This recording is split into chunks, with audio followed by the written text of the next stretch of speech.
Next, sir, we have an executive order on TikTok. From the first days of your administration, you've charged a team from your administration, led by Vice President Vance, with ensuring that we can preserve TikTok as a platform for the 170 million Americans who use it, while ensuring that their data is properly protected as required by law. With this executive order, you will be effectively bringing into effect the agreement that will save TikTok and ensure that it can operate safely and securely. So this is interesting because I had a very good talk with President Xi, a lot of respect for him. Hopefully he has a lot of respect for me too. And we talked about TikTok and other things, but we talked about TikTok and he gave us the go-ahead. You know, it's run by American investors and American companies, great ones, great investors, the biggest. You don't get bigger, I don't imagine. And maybe I'll have JD. JD was very much involved and in charge of it. And maybe I'll have you say a few words about the deal. He would report back, and the points of the deal I think are great for our country. So JD, do you want to give it a little talk, please? Yes, sir. Yeah, so thank you, sir, for your leadership and for your help. We really couldn't have done this without the president actually ushering this deal over the finish line. There was some resistance on the Chinese side, but the fundamental thing that we wanted to accomplish is that we wanted to keep TikTok operating, but we also wanted to make sure that we protected Americans' data privacy as required by law, both because it's the right thing to do, but also because it's a legal requirement of the law that was passed last year by Congress. So we think that we were able to do that. Of course, we're going to keep on working at it, but this deal really does mean that Americans can use TikTok, but actually use it with more confidence than they had in the past, because their data is going to be secure and it's not going to be used as a propaganda weapon against our fellow citizens. We're very excited about it. We appreciate the cooperation of everybody involved, and it's a big day. And I think I can say that especially the young people, they really wanted this to happen. They did not want to have TikTok close. And I got, you know, a little used to TikTok. I used it myself during the campaign, and it was very successful because you know how I did with the young voter. And Charlie helped me a lot too. And he said to me, you should go on TikTok. And it actually had, because we got record votes with the young voter, as you know, for the election. So I was a little bit prejudiced in that way toward TikTok. It was very good and very meaningful, but we have American investors taking it over, running it, highly sophisticated, including Larry Ellison. And Oracle, I guess, is going to play a very big role in terms of security, safety, and everything else. So we have very good controls. And literally, I would get a call from friends of mine who were fathers of young people saying, could you do me a favor? Could you get it approved, please? My son is driving me crazy. So we're getting it done, and they have a big audience, and we have great American investors. And here's your final copy. TikTok. You know, maybe if you want, we could take a couple of questions on TikTok, and then we're going to get onto something completely different, okay? Yeah. Mr. President, Jeff? Mr. Vice President, you mentioned that China was resistant. Can you describe where China is now? Are they fully on board with this? They're on board, yeah. I spoke with President Xi. We had a good talk. I told him what we were doing, and he said, go ahead with it. On the algorithm, it's still being leased coming from China. Are you satisfied that there's no security concerns for the Yeah, I am. I really am. It would push disruptive The content? biggest reason is that it's owned by Americans. It's, and very sophisticated Americans and people that love the country, and very smart Americans too. So they don't want anything like that to happen. Yes, please. Thank you. Is there any operational relationship with Chinese entities or staff to execute the deal? With who? With the Chinese? I don't think so. Not that I know. No, we're going to be. This is going to be American operated all the way, and great respect for President Xi, and I very much appreciate that he approved the deal, because to get it done properly, we really needed the support of China and the approval of China.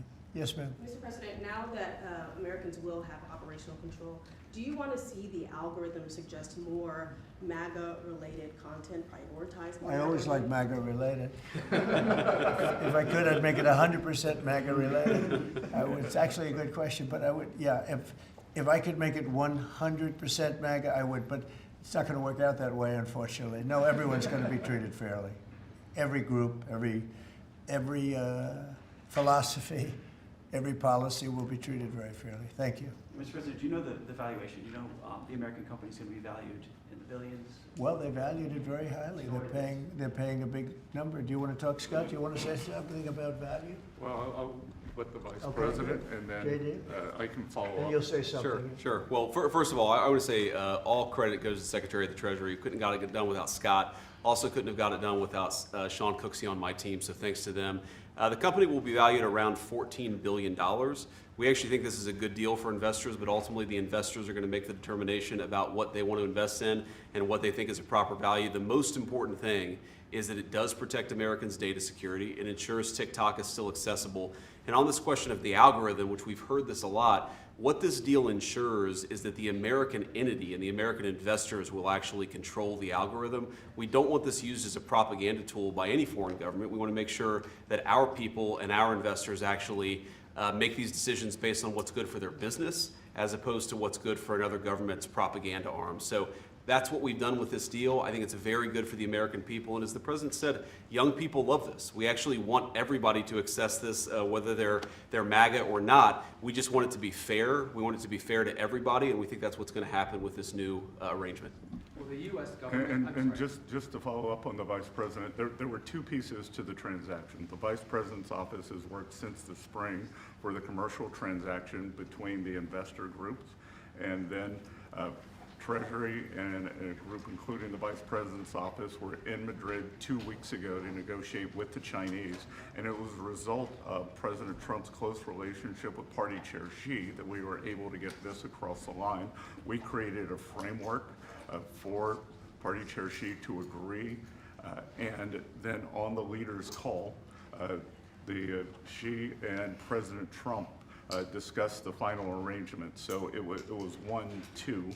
And that was the final piece. will the U.S. government get any kind of annual payment as a result of this deal? Taxes, it's going to make money, and we're going to get a lot of money in taxes. And you know, China wanted to see this go. This is a great legacy for China, too. I thought President Xi was great in terms of his approval. We probably could have done it a different way, but it wouldn't have been the same. It wouldn't have been the same security at all, but I appreciated that he approved it. So nothing aside from taxes, there's no part of the deal that is like a payment to the U.S. government? Well, we're going to be announcing different things, but the U.S. comes out great. And I think China comes out great because they're going to have a very important legacy. And they have many other deals. You know, they have deals with us, and they have deals in here in this country. And, you know, they want to be treated fairly also. So, Mr. President and Mr. Vice President, the U.S. company could change the algorithm to push different content? Is that?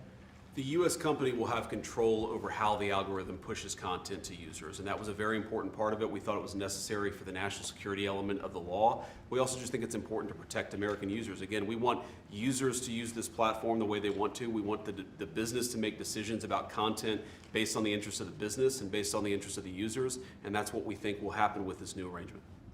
And they're paying a lot of money, and I think hopefully it's going to be a great deal. They're very sophisticated people. You'll see a list. Have you seen a list yet of the people? Well, you've been reading about it, though. It's. I know Michael Dell's involved, and Rupert Murdoch's involved, and a lot of. And let's see, we have probably 4 or 5 absolutely world-class investors that love the country, and they made a lot of money with the country, and. Many of them are in a somewhat related business, so it works out pretty well. And they're going to be very careful about all of these questions that you've been asking. Who else beyond Dell and Murdoch? Well, it's a blue chip group of investors, and we'll be announcing more about who exactly is involved in the deal in the days to come. Oracle's playing a very big part. That's right, sir. And Oracle really understands this. And I think they're actually, and they've been involved for quite a while running it for the people, the previous people. And so it's really, I think it's going to be very well protected. Very, very prestigious deal, actually. On that point, Mr. President, as the President said, Oracle has actually had a role in housing the data for a long time, even when the entity was controlled by the ByteDance organization in China. So Oracle had a pretty interesting perspective on what was necessary to actually create true data privacy protections for Americans. They were a very important part of getting this thing done. Mr. President, you told us a couple of weeks ago you thought that the security concerns were overrated, but were there legitimate concerns when it comes to safety? From my standpoint, no, because the people that own it are, they're not China-centric, they're USA-centric, and they're very smart people.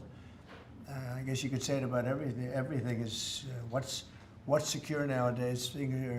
Things that you think are totally secure turn out to not to be. But I think in this case, it's going to be as secure as you can be because of the ownership and the people.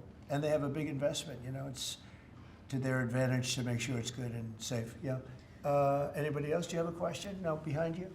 Well, I just want to say, do you think this move and getting this deal done, Mr. President, do you think this honors the legacy like Charlie Kirk? You mentioned that he specifically pushed you to get involved with TikTok in your campaign, helped you win young voters. Do you think this deal honors him in a way? Well, I think it's a good thing. It's a good sign. We're doing very well, as you know, with the trade deals. We're doing very well with China and a lot of them. We were never treated properly. We were for 4 years, actually, but we were never treated very properly by other countries, and we're doing well. We've never done this well. We have, because of the tariffs that are coming in, the deals that are being made, $950 billion in one case. $950 billion, where previously they paid nothing. We have, as you know, in Japan, it's $550 billion. South Korea is $350 billion. That's up front.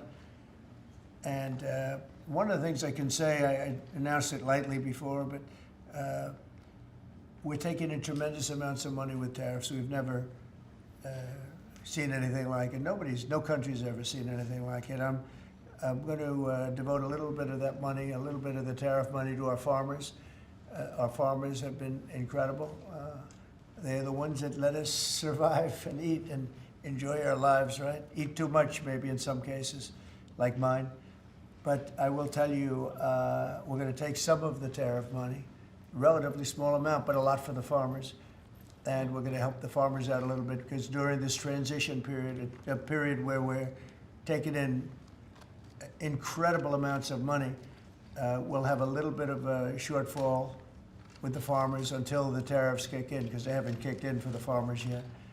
And I decided before, and I spoke to all of the people here, that I want to make a contribution out of the tariff money, a small percentage of it, but it's a lot for the farmers. It'll make the farmers feel very good, just help them through the transition. And ultimately, they're going to be making a fortune. They will be one of the top in the whole world in terms of percentage gotten from the tariffs we're taking in. But we have so much coming in, it's a very small thing. But I want to, in fact, just get the word out to the farmer, because they'll be struggling until the transition's complete. Then after that, they're going to do, I think, better than they've ever done before. Last time I said, get yourself a larger tractor and more land. And that was when they were doing very poorly, and they ended up doing that, and they did very well. That was with the deal we made with China. Unfortunately, Biden forgot about the deal, and he never enforced. I enforced it till the end, and China was very honorable. But when Biden came in, he didn't enforce it. So when you don't enforce a deal, they don't do it. So it was terrible. Biden was very bad to the farmers of our country.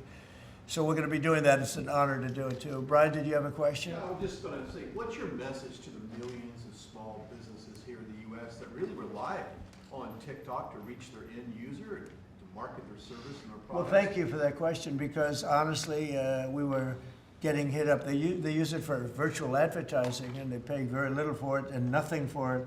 And small businesses have become very successful because of TikTok. And we didn't think of that, when everyone's saying, oh, TikTok and this and that. But over the last 6 months, I was called by so many people saying they're going to go out of business if they can't, because they use it virtually as a advertising tool. And without it, they wouldn't have anything. They wouldn't be able to get the word out about their good product or whatever it is they're selling. So it's a very important thing for small business. It's another reason I wanted to do the deal so badly. So let's go to another subject now, if we might, okay? And